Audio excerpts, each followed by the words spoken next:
Security.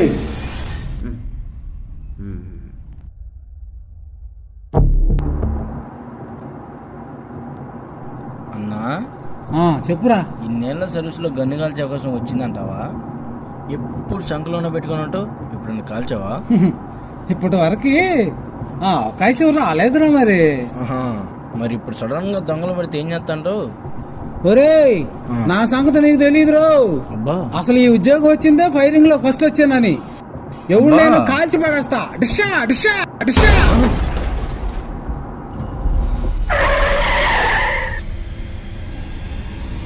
ఏమైందిరా? ఎవడురా ఈడు? గన్ను పేల్చకుండా బుల్లెట్ దిక్కుండానే పడిపోయాడు. ఒరేయ్ లేరా నాయనా, లే లే, కళ్ళన్న తెరువురా, లే లే.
హలో, పోలీస్ స్టేషనా సార్?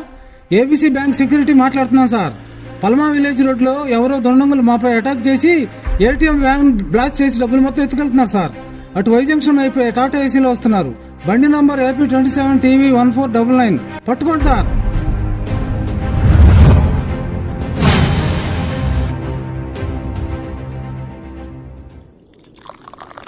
అన్నా టీ.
ఎక్కడ ఉన్నావా?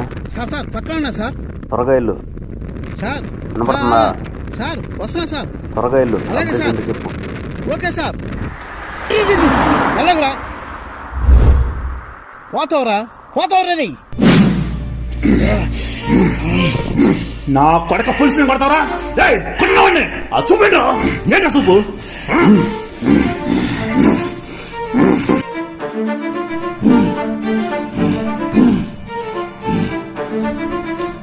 కొట్టరా పోలీసులు కొడతాడా? నా కొడక ఎన్ని కొడతావా?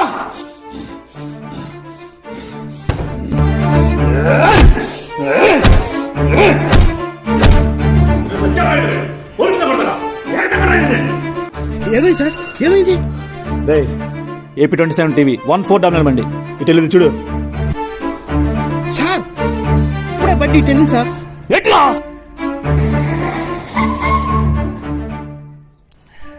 నా కొడక పోలీసులు కూడా తెప్పించుకున్నావు.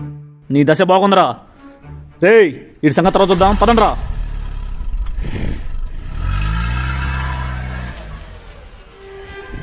మేనేజర్ రాలేదా?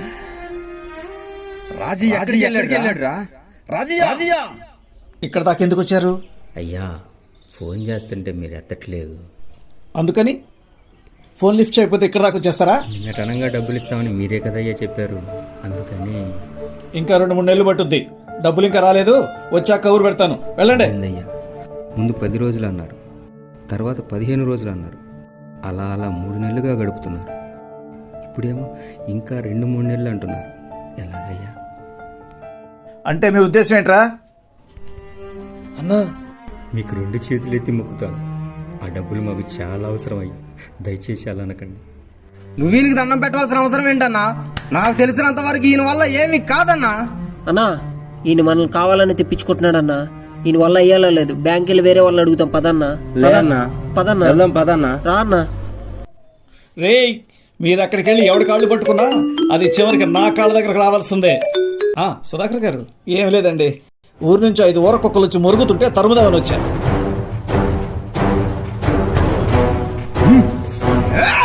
పక్కనే ఉన్నాను సార్, వచ్చేస్తాను.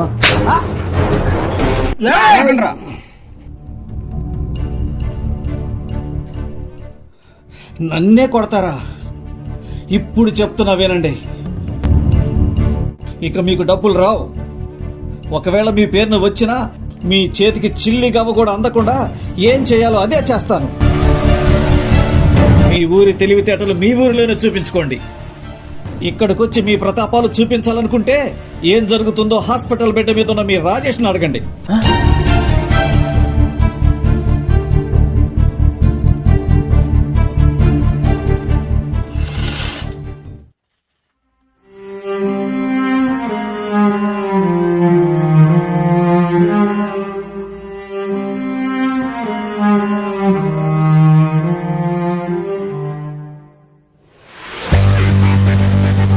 ఎక్కడ్రా?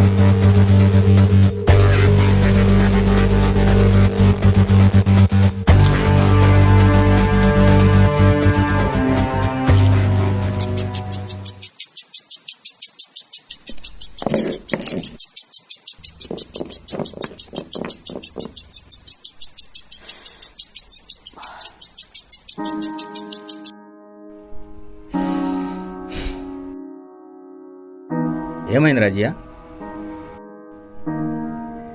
ఏమైందంటే ఏం చెప్పాలన్నా, దేశంలో బ్యాంకులో కోట్లు అప్పు చేసి పారిపోయిన నా కొడుకుని వదిలేసి మన డబ్బులు మనకి ఇవ్వడానికి చచ్చిపోతున్నారన్నా ఈ నా కొడుకులు. ఈ విషయం గురించి అడగటానికే బ్యాంక్ వెళ్ళాను, కానీ మేనేజర్ ఇంటికి పిలిపించాడు. ఇప్పుడు చెప్పు రాజేష్. అన్ని డాక్యుమెంట్స్ కరెక్ట్గానే ఉన్నాయి కదా సార్, మరి శాంక్షన్ చేయడానికి ప్రాబ్లం ఏంటి? తెల్ల కాగితం మీద కథ ఒక్కటే ఉంటే సరిపోదు రాజేష్. ఆ కథను నడిపించడానికి సంతకం అనేది చాలా అవసరం. నీలాంటి వాళ్ళు రోజుకు 100 మంది పైగా వస్తుంటారు. వచ్చిన ప్రతి ఒక్కడికి సంతకం చేయమంటావా చెప్పు? మా డబ్బులు మాకేమంటే సోచ్ చెప్తారేం సార్? మనలాంటి వాళ్ళ ప్రాణాలంటే లెక్కలేదని నా కొడుకులకి డబ్బుతో కొనేస్తున్నారు. ఎదురు తిరిగిన వాళ్ళని అడ్డవాణాలతో కొట్టించి హాస్పిటల్ బెడ్ల మీద పండుకోబెడుతున్నారన్నా. ఇప్పుడు ఏం చేద్దామన్నా? పోలీస్ స్టేషన్కి వెళ్ళి కంప్లైంట్ చేద్దామా? దానికంటే ముందు మనం ఒకటి చేయాలి. ఏం చేద్దామన్నా? మన డబ్బులు మనం తెచ్చుకోవాలి. ఎక్కడుందని తెచ్చుకున్నామన్నా? అది ఎక్కడుందో అక్కడి నుంచే తెచ్చుకోవాలి. బ్యాంకు దొంగతనమా? దాన్ని మనం తెచ్చుకుంటే పోలీసుల దగ్గరికి మనం వెళ్ళటం కాదు, పోలీసులే మన దగ్గరికి వస్తారు. ప్లాన్ సూపర్ అన్నా. అన్నా, ఎదురెళ్ళి నలుగురిని కొట్టొస్తానేమో కానీ ఈ దొంగతనాలంటే నా వల్ల కాదన్నా, నేను రాలేను. ఇంకన్నా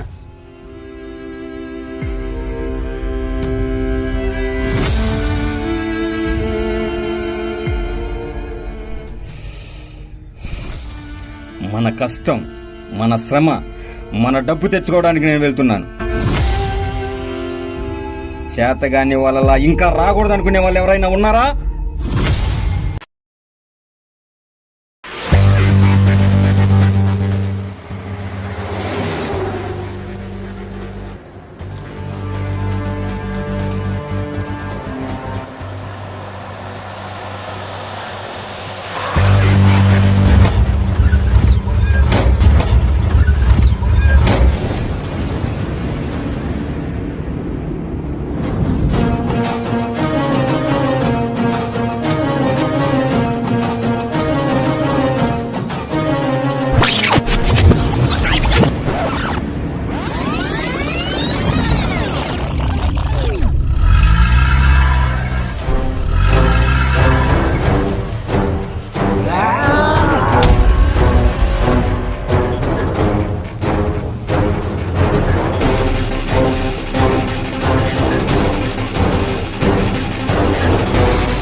రేయ్, ఇప్పుడు ఏం చేద్దామన్నా?